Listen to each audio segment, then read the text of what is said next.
Welcome back, my friends, to my channel and to another creative video where I'm going to be sharing with you one of my favorite budget-friendly hacks when it comes to working with printmaking, specifically working with the monotype process.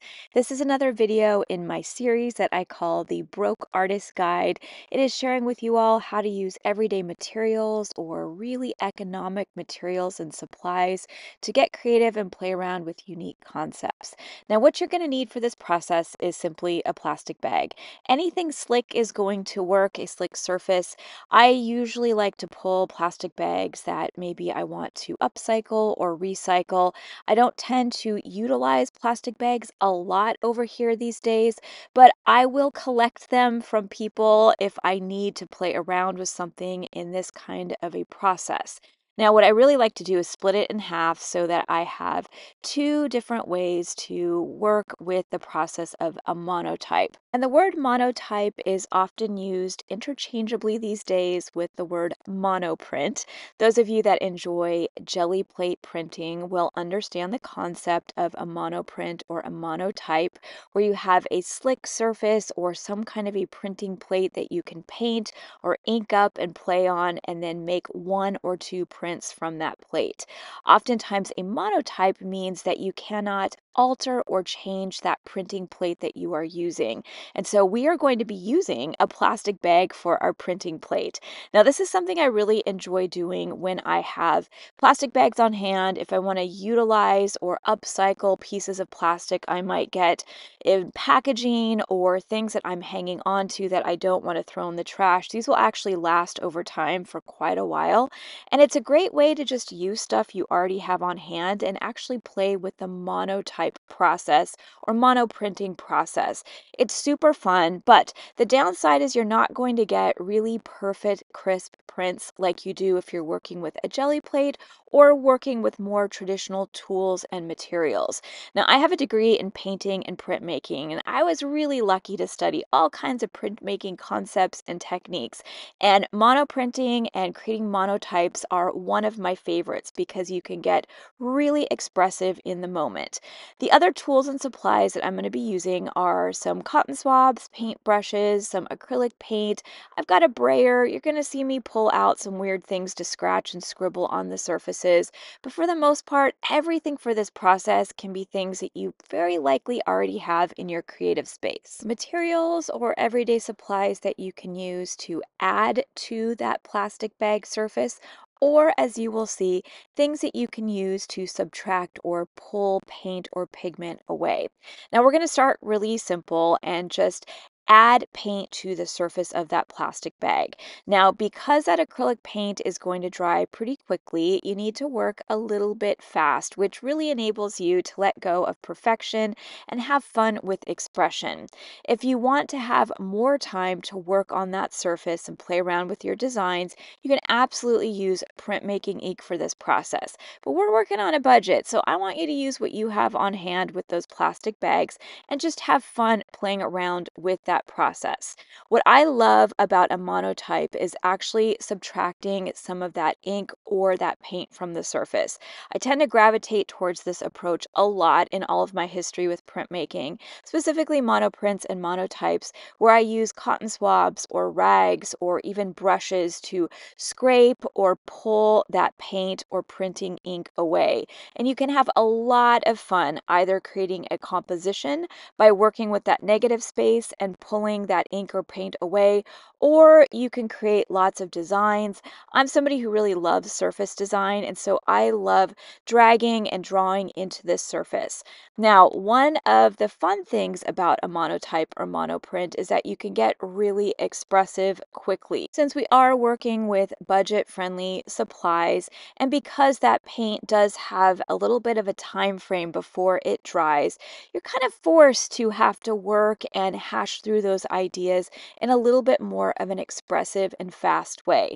Now, once again, a little side note, if you want to have time to work on that surface before things dry, you will need printmaking ink to do this. But we are skipping that step. We are getting expressive, playing around with imperfection, and just simply having fun with the exploration of this process. you'll see that I decided to just go straight for it with some doodles, really, really fast, but I'm using those cotton swabs to pull that paint away. A rag will get you more ability to drag and pull things away, and you can really have fun with subtracting that pigment from that surface. Because we have a plastic bag that we're working on, it's really slick and it enables you to scratch into that surface, to pull that pigment away, and really have fun with the way that you treat things. I really enjoy this because I consider myself oftentimes somebody who is drawn to more of the process as opposed to results. And I just have so much fun when I'm not only working with kind of non-traditional supplies and concepts and techniques, but I'm really drawn to a process and just having fun experimenting and really channeling my childlike sense of play. And this is going to give that to you, that feeling of just playing around and seeing what you can come up with. Something to keep in mind is that you're not going to get perfect results like you would with other traditional printing plates. But as you will see in my own examples in this video and some examples that I alter towards the end, there's all kinds of ways that you can use these surfaces, really play around with them, and see what you can come up with. When I'm working with something non-traditional like a plastic bag printing plate, I really enjoy just using printer paper or sketching paper. Once in a while, I'll grab some heavier duty paper, but because I'm working on a budget, because these are everyday non-traditional tools and supplies, I really enjoy just using papers that aren't so expensive and also aren't super thick. I find that a thinner paper with this non-traditional approach really picks up that design a little bit better than thicker watercolor papers or even some of those thick printmaking papers. And the fun thing about that plastic bag is that you can go in and just wipe that pigment right off. I just have a wet rag and I am getting all of my paint off of that surface so that I can go back in and use it over and over again. I love using different sizes of plastic bags, everything from really large ones that I've cut open or cut into different sizes to using really small snack or sandwich bags. Depending on what you have on hand, depending on what you might want to recycle or upcycle, the sky's the limit with using pieces of plastic or plastic bags to work through this process. I find that smaller plastic bags enable me to use this printing process on smaller pieces of paper or sneaking designs into my art journal pages within the layers, which you will see later on. But you can really use a variety of different types of plastic bags or any kind of piece of plastic, whether it's packaging that you find from food or it's something out of the recycling bin or trash. I am somebody who's always looking for some slick surfaces that I can upcycle and use in my creative process for this type of approach. And once again, this is something that is not going to create really perfect, crisp, clean results. It's really all about exploration and expression. It's often working quickly and capturing things in the moment. Sometimes for me, those prints are not perfect, they're not crisp, and they are not what I would get if I were working with my Gelli plate or working with more traditional tools and materials. But that's okay. I actually love that some of these are really imperfect and they very much capture a lot of expression and movement. From the brush strokes that I use with my brush to apply that paint, to pulling a brayer and loading up that plastic with color, to going in and scratching, scribbling, moving really quickly, what's really fun is that you're going to be able to pick up a lot of that expression and movement in creating these types of really non-traditional prints. I often use a process like this when I am wanting to explore or get expressive or make use of upcycled tools and materials in my studio. These days I have lots of different supplies over here. I spend most of my time teaching, and so I've got pretty much everything under the sun when it comes to printmaking and playing around with those supplies. But I still love to lean into a lot of the days where I was struggling as an artist, where I didn't have a big budget to get creative creative, but I still wanted to play and explore. And there is something really special about getting creative with what you have on hand. So often we are told we need to buy the biggest, best, greatest, sometimes most expensive art supplies for our art to be beautiful or interesting or to be able to play and experiment.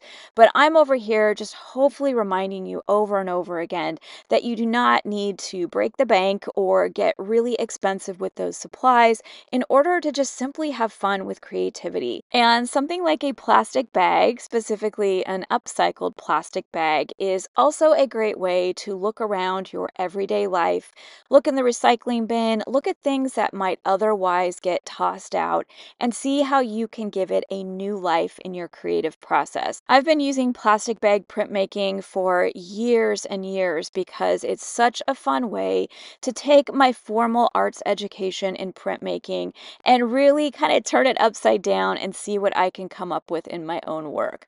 Often these very imperfect, messy prints get turned into collage items or into backgrounds of other surfaces. I will use them to cut up and repurpose. I'll also play around with them as ways to start building perhaps an abstract composition or using it as a way to work through new ideas. Over here, I'm the kind of artist that comes up with my best ideas or finds inspiration when I am making things. And those things don't have to have a really big purpose. They don't have to be beautiful. They can actually be failures, but it's the process that I really enjoy. And I find my brain kind of wandering and filling with ideas and concepts. And I love kind of hacking those supplies and finding budget-friendly ways to use everyday things or things that would get otherwise thrown out as a way to just play, brainstorm, have that sense of childlike wonder with the process. It's really important for me over here to create that setting for myself in my studio. It's the way that I brainstorm, the way that I work through ideas, and honestly, it's just the way that I have fun. So often as artists, we feel like things might need to be perfect or they need to look beautiful or perhaps they need to hang on the wall or feel presentable.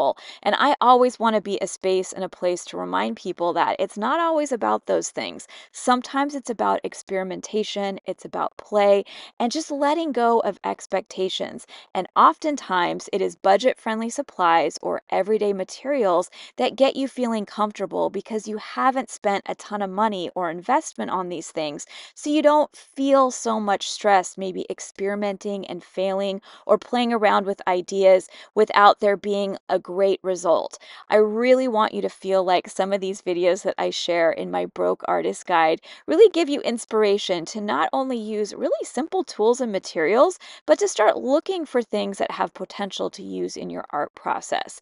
Now, the more comfortable that you get with the process of working on a plastic bag, the more detailed you can get with those designs. I really enjoy creating things that I can use once they are dried and I can draw or color or layer over the top of and alter even more. I'm somebody that does a lot with florals, so I am drawn to working with a lot of color and then playing around with vines, leaves, or some of my own floral doodles. But because my time to work on these surfaces are very limited before that paint dries, I have to speed things up and work in a way that's not super detailed. I love these types of surfaces, as you will see later on, because I can continue to work over the top of them once they're dry. And this process is pretty easy, pretty basic, and it really gives you the ability to rinse, repeat over and over again with different colors, perhaps different designs.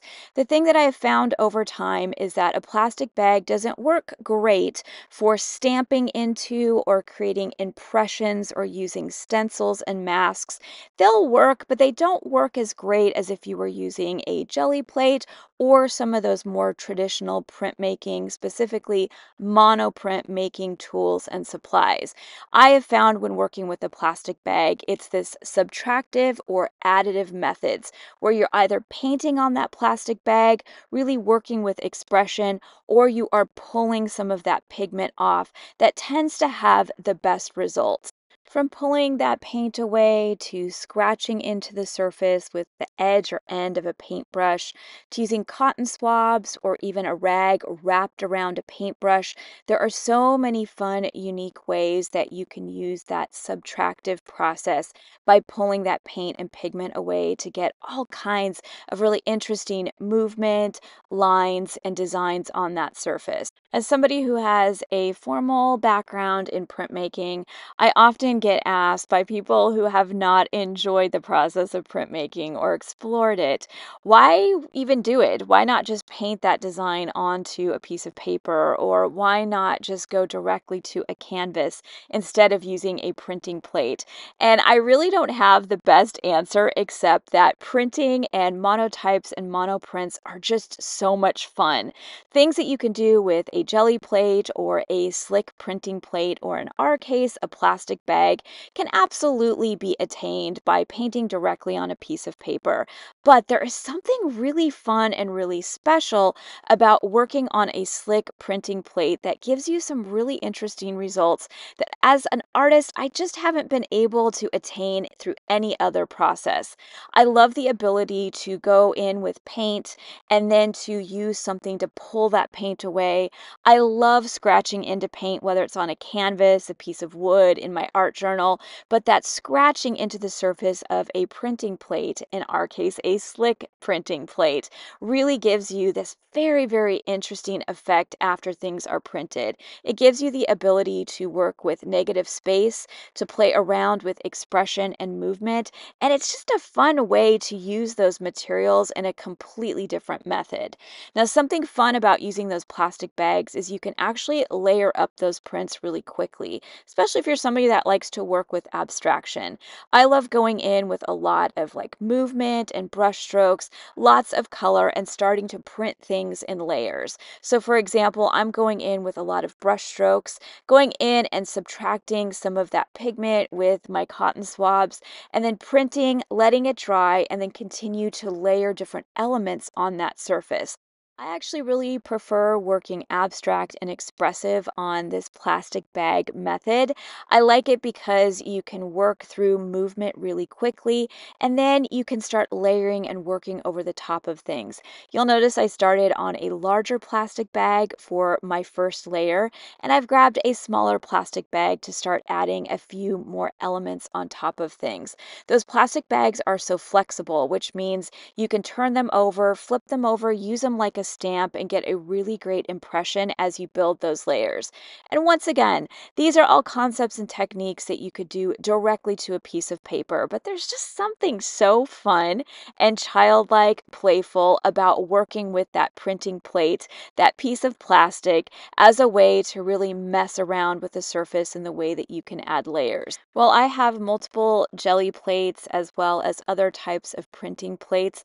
I always have a small plastic bag on hand, typically a little sandwich bag on hand, because they are super easy to pull out when I am working through lots of mixed media layers.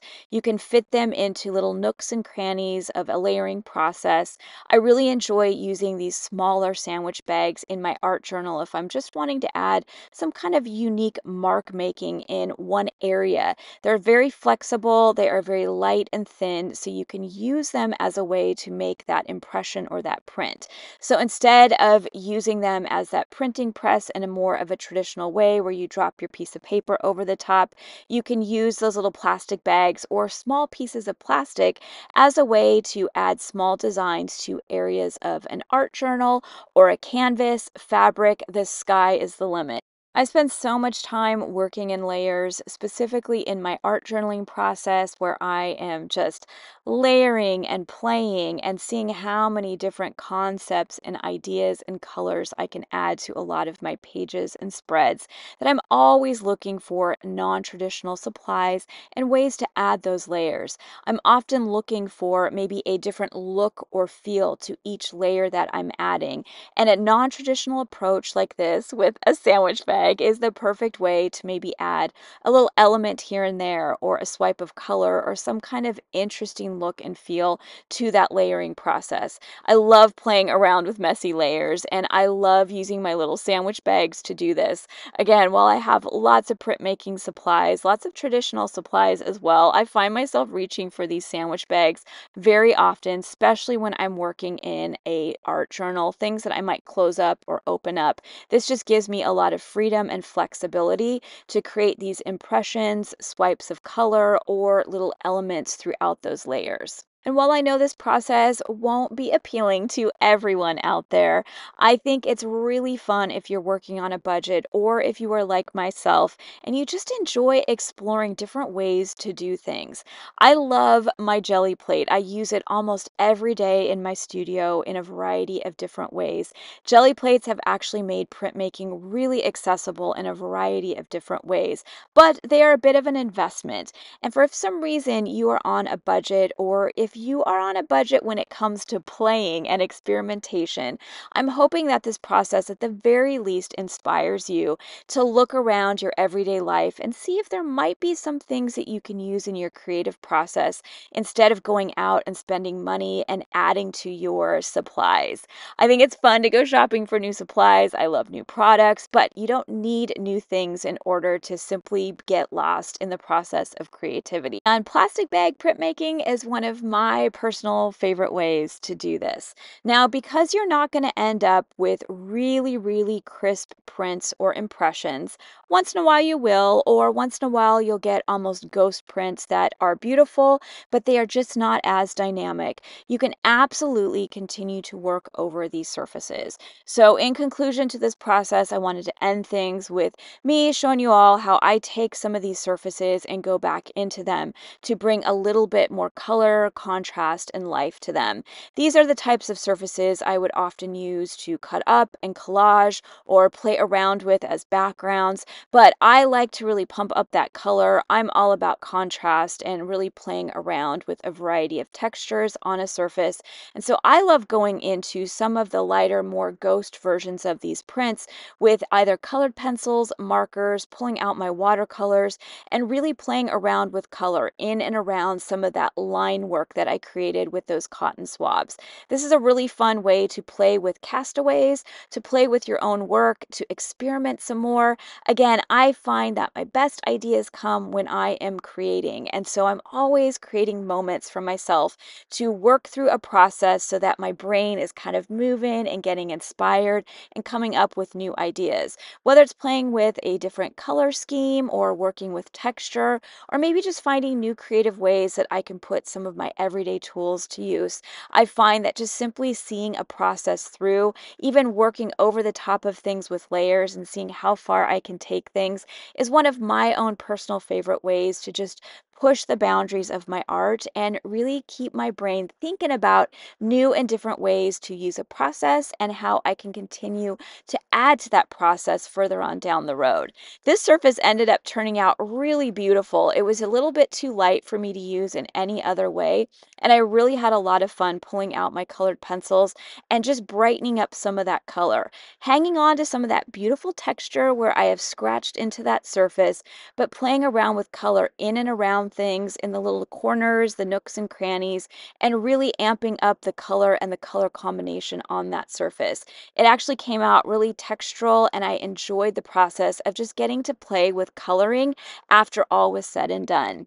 I'm going to finish up this surface, give you one more little example, and again, hopefully give you a little bit of inspiration to play around with those plastic bags, or at the very least, start thinking about those everyday things in your life, things that are maybe in your recycling bin, as something that can be used in your creative process.